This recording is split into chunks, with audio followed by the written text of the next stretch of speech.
জাতীয় দল সংগঠনক দৃষ্টিগোচৰ কৰিব বিচাৰিছোঁ। কথা হ'ল আৰম্ভণিতে NSPC কৰ্তৃপক্ষই আমাৰ ভৱিষ্যতে পদসমূহ স্থায়ীকৰণ কৰা হ'ব বুলি বিভিন্ন স্থায়ী পোষ্টৰ এগেইনষ্টত staff nurse, electrician, driver, plumber, computer operator এনেধৰণৰ পোষ্টত আমাক বিনা এপইণ্টমেণ্টেৰে নিয়োগ কৰিছিল। তেখেতলোকে নিয়োগ কৰাৰ পাছত 2002 চনত অতি কৌশলপূৰ্ণভাৱে কুৰিচু প্ৰজেক্ট, ভূটানৰ কুৰিচু প্ৰজেক্ট আৰু মণিপুৰৰ লোকটাক প্ৰজেক্টৰ পৰা প্ৰায় 80-85জন ব্যক্তিক NSPC স্থায়ীভাৱে নিয়োগ কৰিছিল। তেখেতলোকে মানে ভূটানত আৰু মণিপুৰত কণ্টেক্ট বেচিছত কাম কৰি আছিল।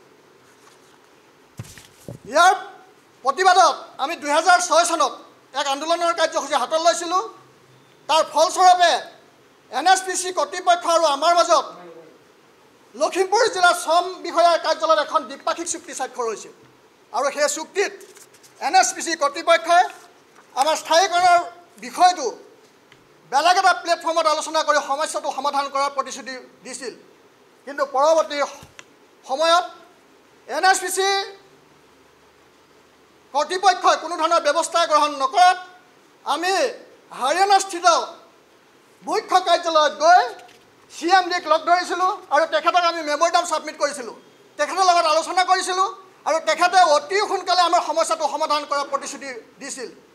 কিন্তু দেখা গ'ল নদীবান আন্দোলনৰ অজুহাত দেখুৱাই 2014 চনত আমাৰ সম্পূৰ্ণ যিখিনি মানে স্থানীয় নিবনুৱা তাত সংস্থাপন হৈ আছিল, ছাঁটাই কৰা এটা পৰিকল্পনা কৰিছিল। সেই পৰিকল্পনা বিফল কৰিবৰ কাৰণে আমি মাননীয় গুৱাহাটী উচ্চ ন্যায়ালয়ৰ কাষ চাপিছিলোঁ আৰু গুৱাহাটী উচ্চ ন্যায়ালয়ৰ হস্তক্ষেপত আমাৰ সেই পৰিকল্পনাটো NSPC ব্যৰ্থ কৰিছিলোঁ। আমি আমাৰ পদসমূহ স্থায়ীকৰণ কৰিবৰ বাবে প্ৰয়াত মুখ্যমন্ত্ৰী মাননীয় তৰুণ গগৈ ডাঙৰীয়াৰ চৰকাৰৰ দিনত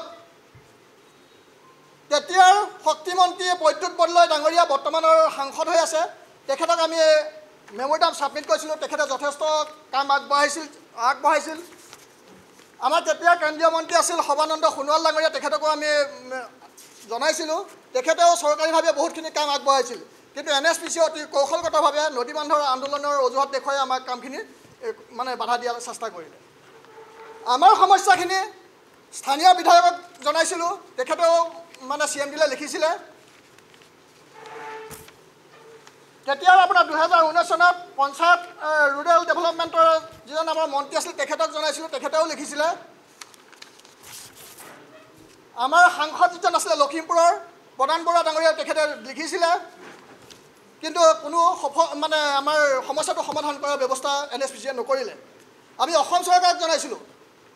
অসমৰ মাননীয় মুখ্যমন্ত্ৰী হিমন্ত বিশ্ব শৰ্মা ডাঙৰীয়া NSPCত গৈ যেতিয়া NSPC আপোনাৰ গেষ্ট হাউচত থাকে, তাত আমি লগ কৰি পেলাই তেখেতক আমাৰ সমস্যাখিনি জনাইছিলোঁ।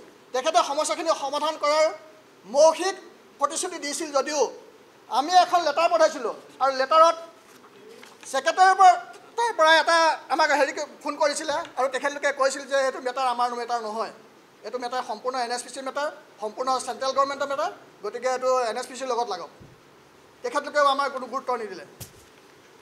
আমি উপায়ন্ত হৈ প্ৰধানমন্ত্ৰী ডাঙৰীয়ালৈ লেটাৰ পঠাইছিলোঁ। তেখেতলোকেও মাত্ৰ আলোচনাৰ নামতহে আলোচনা কৰি থকা লিখীয়া হ'ল। মানে লেটাৰ দিলোঁ, লেটাৰৰ ৰিপ্লাই NSPCক দিয়ে। NSPCয়ে কোনো বিষয়টো মানে এনেকুৱা ধৰণৰ প্ৰচাৰ কৰিলে যে সেইখিনি আমাৰ মানুহ নহয়, সেইখিনি কণ্ট্ৰেক্টৰ মানুহ, ভুৱাকৈ মানে তেখেতলোকে ৰিপ্লাই দিব ল'লে। গতিকে আমাৰ কোনো ধৰণৰ PM অফিচৰ পৰা কোনো মানে লেটাৰ ইয়াৰ মানে ৰিপ্লাই নাহিলে। সেয়েহে আমি আপোনালোকৰ জৰিয়তে অনুৰোধ জনাইছোঁ, যিহেতু NSPCয়ে বৰ্তমান 700 মেগাৱাট পাৱাৰ প্ৰজেক্ট প্ৰডাকশ্যন কৰিবলৈ গৈ আছে, কম দিনৰ ভিতৰতে কৰিবলৈ গৈ আছে। মানে নেশ্যনেল ডেম ছিকিউৰিটি অথৰিটিৰ পাৰ্মিশ্যন পালে তেখেতলোকে মানে 3টা টাৰবাইন চলোৱা কাম আৰম্ভ কৰিব গৈ আছে। গতিকে আমি এই প্লেটফৰ্মৰ পৰাই আমি NSPCক সকীয়াই দিব বিচাৰিছোঁ, যদি কমিশ্যনিঙৰ আগত NSPCয়ে আমাৰ 262জন কৰ্মচাৰীক যদি স্থায়ীকৰণ নকৰে আৰু সেই কমিশ্যনিঙৰ দিনটোত হ'ব লগা যিকোনো ঘটনাৰ বাবে NSPC দায়ী হ'ব। সম্পাদক ডাঙৰীয়া, NSPC আমি 2000 চনৰ পৰা কাম কৰি আহিছোঁ বিভিন্ন পদত, স্থায়ী পদত নিযুক্তিবিহীনভাৱে আমাক ৰাখিছে তেওঁলোকে। কোনো নিযুক্তি পত্ৰ আমাক দিয়া নাই তেওঁলোকে। আজি কোপতি কোনো নিযুক্তি পত্ৰ দিয়াৰ ব্যৱস্থা নকৰিলে। আমাৰ অলপ আগতে অৱগত কৰিছে NSPCয়ে 2006ত আমাৰ লগত এখন দ্বিপাক্ষিক চুক্তি হৈছিল লখিমপুৰৰ শ্ৰম বিষয়া কাৰ্যালয়ত, যে যিমানখিনি ব্যক্তিয়ে তাত আমাৰ স্থলুৱা যিখিনি ব্যক্তিয়ে তাত কাম কৰি আছে তেওঁলোকক স্থায়ীকৰণৰ ব্যৱস্থা কৰিব, পাৰ্মানেণ্ট ব্যৱস্থা কৰিব। সেইটো আধাৰ প্লেটফৰ্মত আলোচনা কৰাৰ কথা আছিলে, কিন্তু আলোচনাৰ নামত আলোচনাহে হ'ল তেখেতসকলৰ। সেয়েহে উপায়ন্তৰ হৈ আমি 2022 চনত এলানি আন্দোলন লৈছিলোঁ। সেই আন্দোলনত 2022 চনৰ 21-22 তাৰিখে নামনি সোৱণশিৰি জলবিদ্যুৎ প্ৰকল্পত দুদিনীয়াকৈ মিটিং হৈছিলে, বৈঠক হৈছিলে, জইণ্ট ডিছকাশ্যন হৈছিলে। NSPC কৰ্তৃপক্ষ, NSPC worker union, contact basis worker union, তাত মধ্যস্থতা হিচাপে আছিলে DLC, ডিপুটি CLC গুৱাহাটী। তেখেতৰ মধ্যস্থতাত আলোচনা হৈছিলে। আলোচনাৰ অন্তত তেওঁলোকে আমাক NSPCৰ চেয়াৰমেন CMD ডাইৰেক্টৰ প্ৰজেক্টৰ লগত প্ৰায় 3-4বাৰকৈ মিটিং কৰাইছিলে পাৰ্মানেণ্ট মেটাৰটোৰ ক্ষেত্ৰত। আমাৰ পাৰ্মানেণ্ট জবটো স্থায়ীকৰণৰ লগতে অন্যান্য সা সুবিধা দিম বুলি তেওঁলোকে আমাক ভুৱা প্ৰতিশ্ৰুতি দিলে। বহুতবাৰ মিটিং কৰিলে, ভুৱা প্ৰতিশ্ৰুতি দিলে। সেয়েহে উপায়ন্তৰ হৈ কমিশ্যনিঙৰ আগে আগে হ'ব লগা তেওঁলোকে আমাক বিভিন্ন ধৰণে প্ৰতাৰণা কৰিছে। খুব সামান্য মাননিৰে আজি 25টা বছৰে আমাক খুব সামান্য মাননিৰে আমাক কাম কৰাইছে তেওঁলোকে।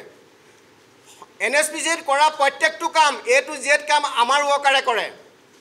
আপোনালোকে সকলোৱে জ্ঞাত চাগে, সেইটো আমাৰ অলপ আগত অৱগত কৰা হৈছে। সকলোৱে জ্ঞাত যে NSPCত কৰা কম্পিউটাৰ অপাৰেটৰৰ পৰা ধৰি প্ৰত্যেকটো কাম, ড্ৰাইভাৰ, ইলেক্ট্ৰিচিয়ান, মেকানিক প্ৰত্যেকটো কামতে নাৰ্ছৰ পৰা ধৰি প্ৰত্যেকটো আমাক কণ্ট্ৰেক্টচুৱেল ৱৰ্কাৰ হিচাপে তেওঁলোকে আমাক ৰাখিবৰ ব্যৱস্থা কৰিছে।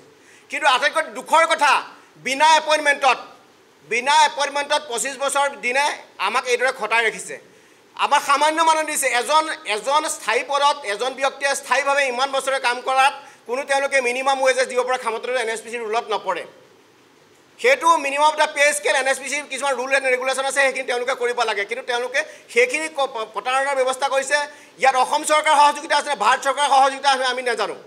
আমি ইয়াৰ ওপৰত দ্বাৰা এটাই অৱগত কৰিব বিচাৰিছোঁ, অসম চৰকাৰ তথা ভাৰত চৰকাৰক অনুজ্ঞা দিব বিচাৰিছোঁ, অনুৰোধ কৰিব বিচাৰিছোঁ যে অতি কম সময়ৰ ভিতৰত কমিশ্যনিঙৰ আগত আমাৰ পদসমূহ স্থায়ীকৰণ কৰাৰ ব্যৱস্থা কৰক।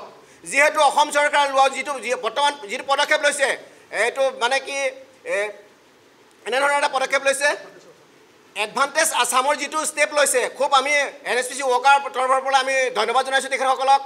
লোৱাত আমি সুখী হৈছোঁ। কিন্তু আমি মুখ্যমন্ত্ৰী ডাঙৰীয়াক এটা অনুৰোধ কৰিছোঁ যে আপুনি উদ্যোগ প্ৰতিষ্ঠান মানে প্ৰতিষ্ঠা কৰাৰ পাছতহে সংস্থাপন দিব পাৰিব। কিন্তু বৰ্তমান NSPCত এটা বৃহৎ প্ৰতিষ্ঠান আছে, তাত 262জন যি নিবনুৱা মানে তাত কাম কৰি আছে, স্থানীয় নিবনুৱা যি কাম কৰি আছে, অস্থায়ীভাৱে যি কাম কৰি আছে, পাৰ্মানেণ্ট কৰাৰ ব্যৱস্থা কৰক। লগতে অসমৰ তথা লখিমপুৰ ধেমাজিৰ আশে পাশে যি স্থানীয় নিবনুৱা আছে তেওঁলোকক হাজাৰো অধিক নিবনুৱা সংস্থাপনৰ ব্যৱস্থা কৰক, স্থায়ীভাৱে নিবনুৱা সংস্থাপনৰ ব্যৱস্থা কৰক বুলি আমি আজি আপোনালোকৰ মাধ্যমেৰে অনুৰোধ জনাইছোঁ।